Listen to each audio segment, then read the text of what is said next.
Every single one of us thinks we are safe. We think, I'm too smart to get hacked, or my parents know better than to talk to strangers. I thought the exact same thing, till 72 hours ago. I am going to document a nightmare. A nightmare that started with one single phone call and ended with a counterattack that spans halfway across the globe. This isn't just a story about losing access. It's a story about revenge. But before we get to the revenge, you have to understand how we fell into the trap. It was a Tuesday afternoon. The sun was out. Everything seemed normal. My mother's phone rang. She looked at the screen. The caller ID didn't say unknown number. It didn't say spam risk. It explicitly showed the name of her bank. Now pause here. You need to understand something called caller ID spoofing.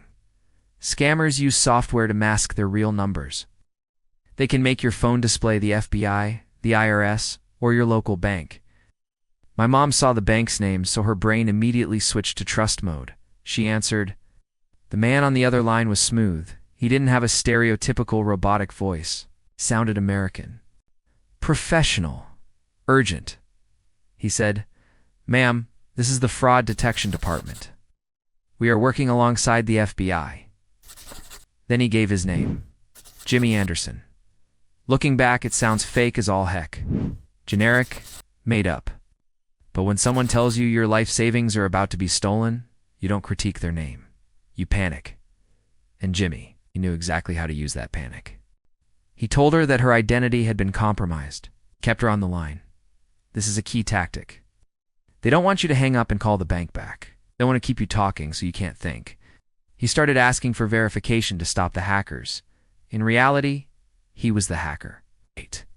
He was asking for codes, for answers to security questions, and my mom, believing she was saving her money, was handing him the keys to the castle. We were in the room, started to notice something was wrong. Her voice changed. She looked stressed. But by the time we realized what was happening, it was too late. We realized that while he was talking to her, he wasn't just typing on a computer at a bank. He was logging into her accounts. We saw notifications popping up. Password reset on email. New login on Venmo. New login on Walmart. He was hacking her in real time, right in front of our eyes, and then he went for the kill. He went for the bank account. We felt paralyzed. The enemy was inside the phone, and we had no idea if our money was still there. In the last part, I told you how a man named Jimmy Anderson tricked my mother into giving him access to her phone. He was inside, and he wasn't looking for small change. He was looking to wipe us out. We scrambled to check the bank app on another device, and there it was, a pending transaction. $2,300, that's rent. That's a month of hard work, it's groceries. He was trying to transfer it out. My mom's face went pale. The feeling of helplessness in that moment is something I can't describe. It's like watching a robbery in slow motion. But then, a miracle. Because my mom had been hesitating on the phone, or maybe because the bank's AI system flagged the location, the transaction status changed. It didn't say approved, it said declined. The card was frozen. He didn't get the cash. We breathed a sigh of relief, but we celebrated too soon. Because when Jimmy realized he couldn't get the money, he got angry. Since he couldn't steal the money, he decided to steal the identity. Started changing passwords. My mom tried to open her email app. Incorrect password. She tried to open Venmo. Login failed. She tried to open her Walmart account, which had her credit card saved. It was a digital blackout. He had hijacked the recovery emails and the phone numbers. We were effectively erased from our own accounts.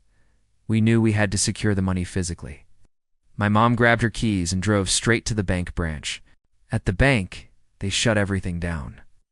The money was safe, frozen in a vault where Jimmy couldn't touch it.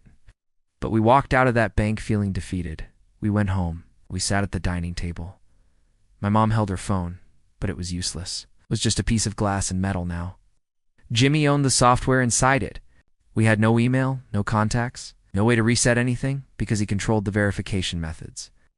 It felt like checkmate. But then I looked across the room. Sitting on a dusty desk in the corner was our old family computer. And I remembered something about how Google sessions work. Could that be our way back in? This is where the story turns. We were down, defeated, and locked out. but we weren't out of the fight. I spotted the family computer. Here is a technical fact you need to know. Mobile sessions and desktop sessions work differently. Even if a hacker logs you out of your phone, sometimes the browser on your computer remembers you as a trusted device. I walked over to the computer. My heart was pounding. If this didn't work, we were done. I opened Chrome. I typed in gmail.com. I waited for the login prompt. I was ready to see enter password, but I didn't. The inbox loaded. We were in. I didn't waste a second. I went straight to the security settings. I changed the password to a 20-character monster that Jimmy would never guess. Then, I went to saved passwords. I deleted everything so he couldn't sync them. We had reclaimed the mothership, the email address. Now that I had the email, I wanted to know who this guy was. I went to the Google security checkup page. I clicked on your devices, and there he was. Go! His phone model was listed right there, connected to my mom's account. I clicked on Find My Device. The map zoomed out, away from the US, across the ocean, N landed on a pin. Location, Vietnam. Jimmy Anderson wasn't an FBI agent. He was a scammer sitting in a room in Vietnam. I looked at the screen, at 3 options: play sound, secure device, or ... erase device. I looked at my mom. She nodded. I clicked factory reset. I want you to imagine this moment. In Vietnam, Jimmy is probably trying to figure out why the email password just changed. Suddenly his phone goes black. It reboots. And every single piece of data on his phone gets wiped. His contacts, his photos, his scam scripts gone. We turned his phone into a brick. We hacked the hacker. But ... the war wasn't over. Venmo and Walmart were still compromised, and he had changed the recovery numbers. We wiped his phone, but he still had our accounts. We had wiped the scammer's phone, but we still had loose ends. Venmo and Walmart. Venmo was the problem child. He tried to log in, but it kept asking to send a text to the phone number on file. The problem? Jimmy had changed that number to his own. We were stuck.